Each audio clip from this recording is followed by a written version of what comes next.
Oh, my name is John Bow, B-O-W. I was born in Windsor, Ontario, May the 3rd, 1926, right at the main corner of Windsor, Ontario, Olette and Wyandotte.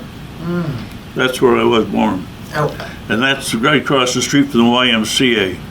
It's still there, but my sister, she was young, one was out shopping, and she wanted to find something under the bed. There's all this paper under the bed. So she had a little match. The mother had gone to shopping, come back, and sees all these fire trucks going on. What's going on? She burnt the house down. So that's where I was born, and the landmark is gone too. She would have been probably about 6. Okay. And how many years older are you than your sister? Well, there's 2, 4, 6 years. So there's 2 years between us. So there's a 2, 4, and a blank, then me. That's 6 years. Something happened in the middle. I don't know what happened there. Well, it's one of those bankrupt cities, you know. It's one of those things. It's automotive, and when they have to change over or things like that, nobody works. And all the other industries around there, we had General Motors, there's Fords, there's Chryslers, and then we also had Willys. But a lot of those companies are folded up, but Ford's is still hanging in, Chrysler's is still hanging in. But it's not a very good place to grow. I know it was terrible. You had to go out and find wood here, and we lived close to the railroad track. You pick up all the ashes of the locomotive to help around. That's all. It's just nothing. My dad? Yeah. He was a tinsmith. He worked for Cunningham Sheet Metal, and that's on Kildare Road. So he worked there because that's what he did before he came over to Canada. And then he was the kind of a guy that would do a job where the other fellows would not do it. Now, there's a church in Windsor there called Assumption Church, and they have that big bronze copper steel thing up on the top. None of the guys would get up there, just my dad. He had to climb all the way to the top to fix it up. So, that was all right. Let's put it this way, the work was slack every once in a while. So when it came time to lay people off, he said, well, just let me go, and then bring it back. So that's all. He came from Glasgow, Scotland. And he was in the First World War. He was a 15-year-old, and he looked like a 17-year-old. And they put him in. And he was a Lewis gunner, and he went all through the trenches, all over the place. They got lost once. Then they came to this one corner of the trench and looked and heard these voices. He took a peek around. Here's the Krauts around the corner. That's Germans, if you don't know what it means. Okay, and so they managed to get themselves out of there. So by the way, they got out. But he was all right. He enjoyed it all. But in the Second War, he tried to get in. And Dad says, how old are you? And he told him, yes, you're over 35. You can't come in. You're too old. 35, couldn't get into the Second War. So, what the heck. No, that's one thing when you, once you leave the service, you don't talk about all that kind of stuff. Just the good stuff. Anything is pleasant and stuff. Oh, I went to every school. Every school. My mother was one of those that, what did you call it? She had to move, kept on move. Yeah. We lived anywhere from one side of the city to the other, moving all the time. So I went to every school going around there. I ended up in Dougal Avenue School, and that's right at the corner of Dougal and Elliott in Windsor. So that's it. But the other one was Victoria, which is up the street a bit. I tried to get over, but they wouldn't let me go. No.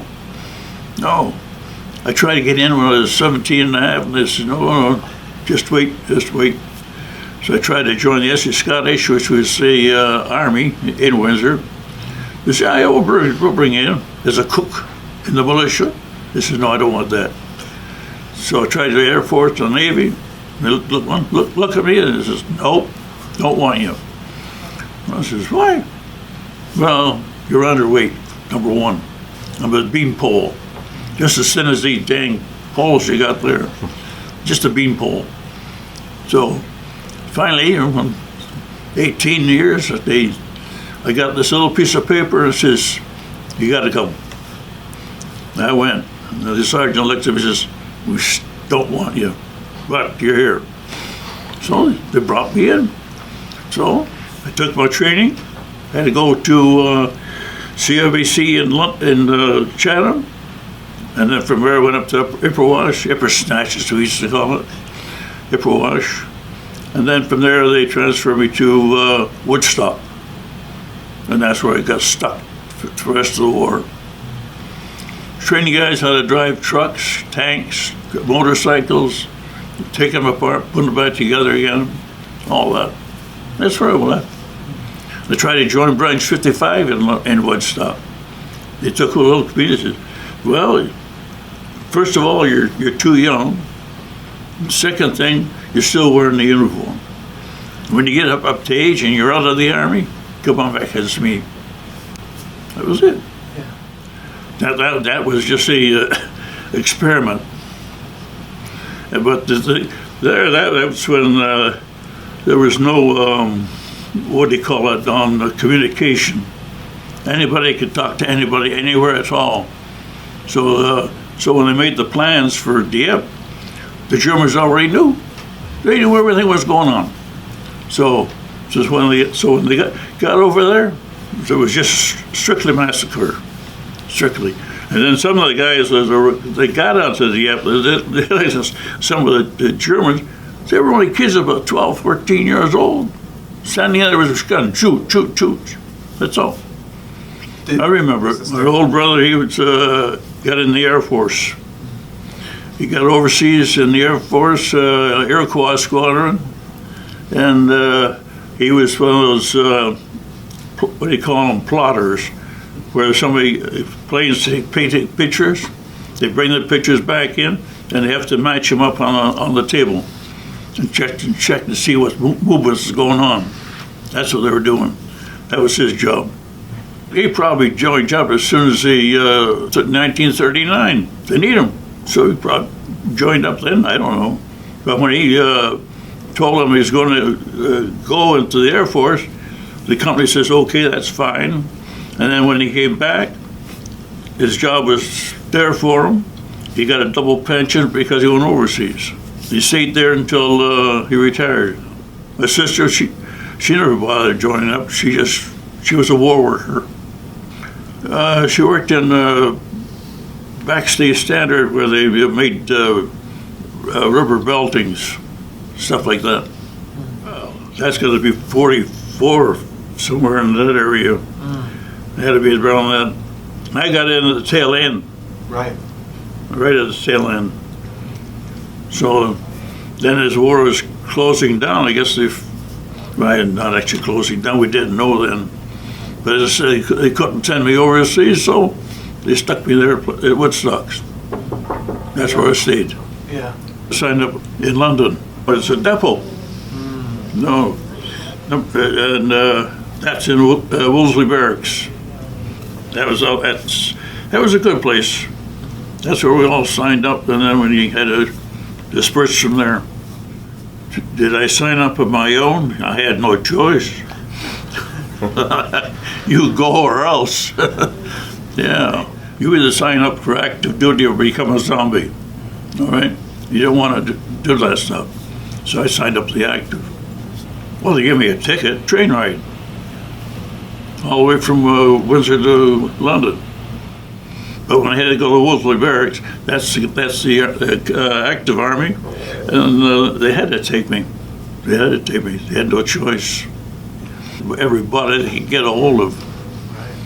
I was just one of those, what they call them, grease monkeys. just a Joe time. I couldn't do anything. Even right today, I mean, I had a fallen bugger on my whole arms. Now I can't even hardly lift anything up. Get a full glass of beer, I guess you have 2 hands to pick up a glass of beer. Ipperwash. Yeah. Oh, yeah. That was a nice place. We liked that. That camp Ipperwash up there, that was all belonged to the Hurons up there. And when the government took it over, they didn't take it over, they leased it.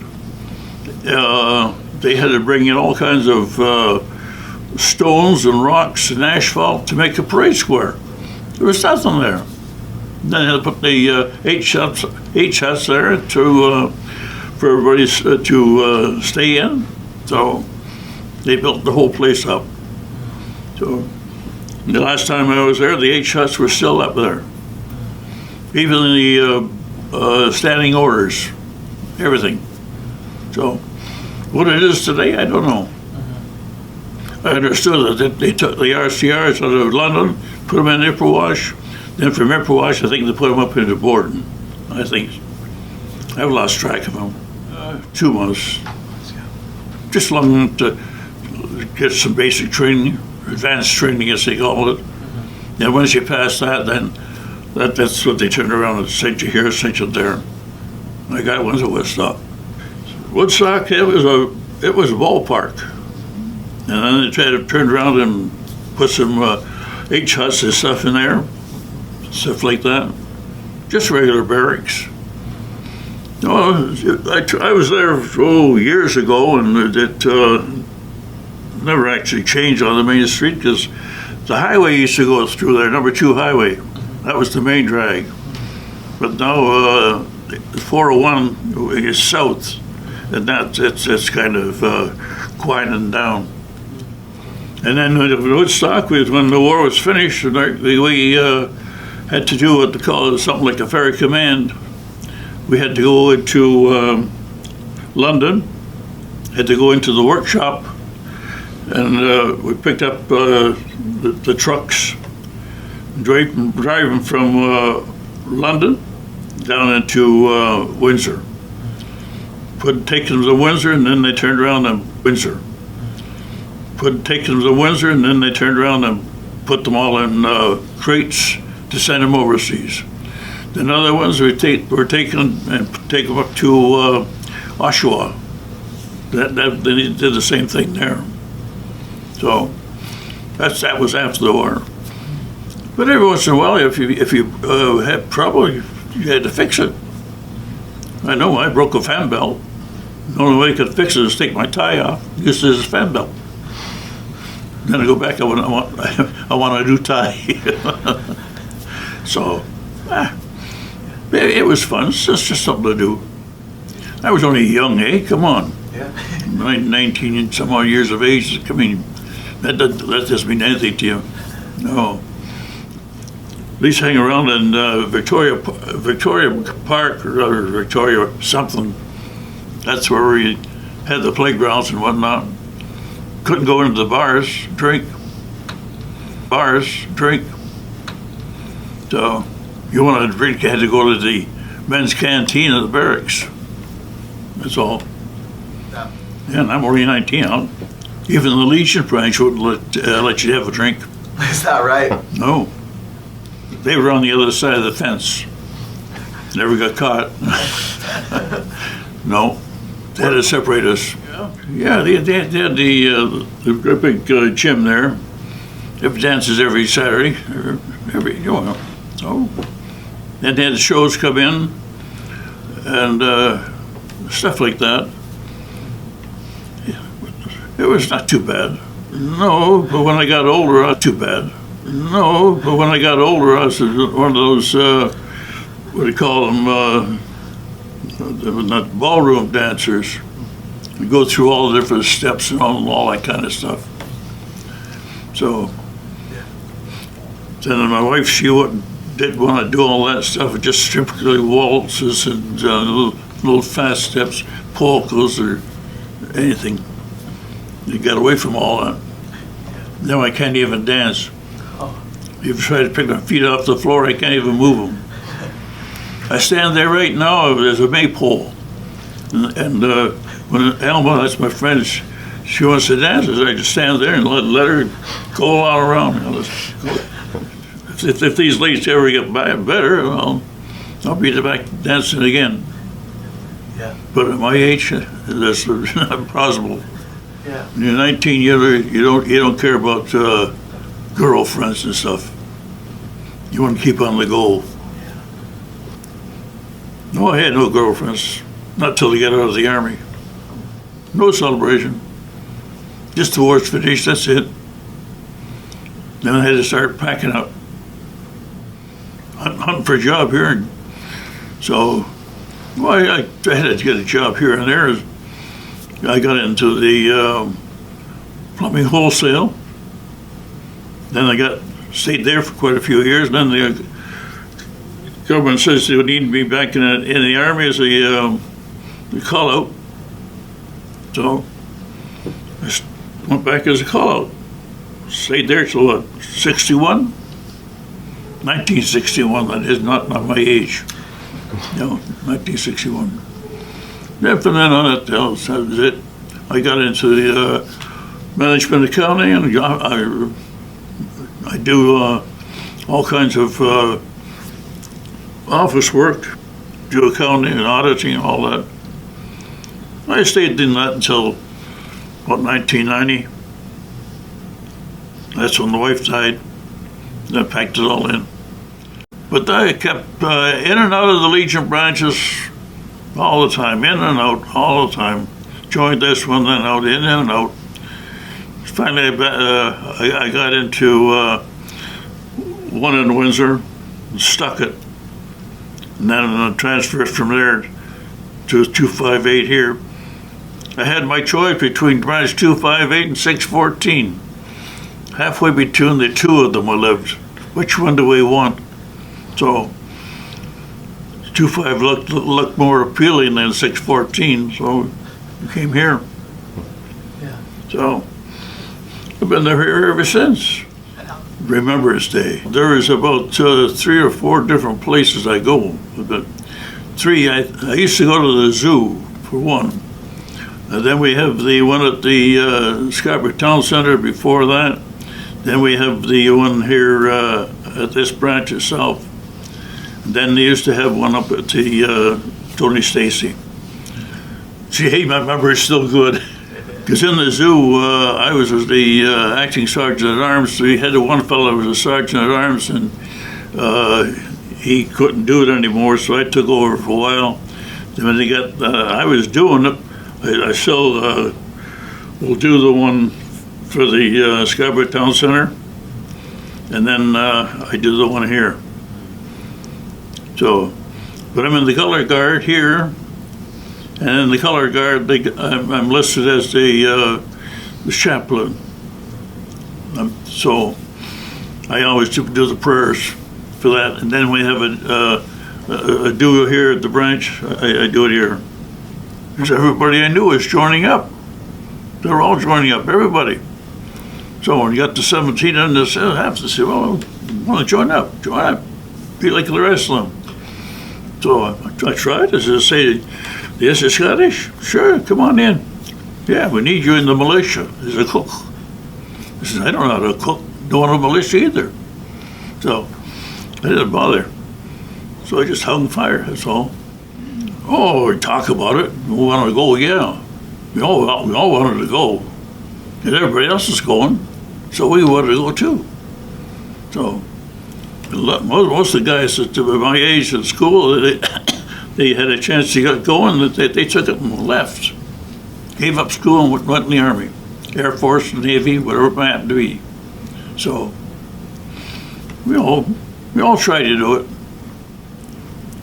Even the girls, I mean, they wanted to join up, so that was fine. So Woodstock, that's the Army Service Corps. All right, RCASC, Army Service Corps. That's where you have to drive trucks and all that kind of stuff. That was one part of it, right? So that's what I did. teaching them how to drive trucks, cars, half tracks, motorcycles, tear them apart, put them together, how to maintain them. Anything goes wrong with them, we got to fix them. So that was our job. What could I do? I knew it was finished, because as I said, when the war was finished, they kind of let me go, and I walked out the back door and I walked into the militia. They wanted somebody on full time, so I went full time. So I went from the active army to the regular army to the reserve army, or the other way around, eh? Active army, militia, and then full time. So you have to go in the militia first before you get the other one. It was the number 6 Tech Regiment, RCME, and then I was with them. I was their administrative assistant, so I did that work for them. I was a WO2 for that group. So I stayed with them until until 1961, and left. You wreck them, we fix them. That's our motto. It doesn't matter what it is, we fix them. That's why they stuck me there. It was the automotive wholesale, not automotive wholesale, the dealers and the wholesale, both of them. So I kept myself in that circle. Then when the Army came, when I had to get called in, I had all that experience. That's why they put me there. Anything with wheels or tracks, all of them. Yeah, I had a big Harley, and the track goes around one way, and I will go around the other way. And they learn how to drive a motorcycle going that way, but I got my big Harley going that way. So they have to learn how to dodge and get around and get away from me. So just scared the hell out of them before I was going home. Nobody got hit, nobody got hurt. They learned pretty good. Motorcycles are nice, they're a lot of fun. I would never drive one nowadays. No. So trucks, you tear them all apart, put them all back together again. Sometimes you have to you'd hitchhike home rather than you had a train ticket or a bus ticket. Hitchhike home. It's not too far. The fellows there were there from Saskatchewan, all those places. No fights. No fights. Never argue. They never call it bow, they call it bow. I keep telling them, bow is a verb and bow is a noun. Okay? And I'm a noun. I'm a bow. But you look through the book for Scottish kilts or anything with bow, and there's not too many. It's Bowman or Bowie, and all that kind of stuff. So, but I did find the tartan for bow, and I got it, and I used to wear it when I could. So, but I still have it. As far as there are no relatives in Scotland or England or anywhere at all. No more relatives over here in Canada either, except my own family.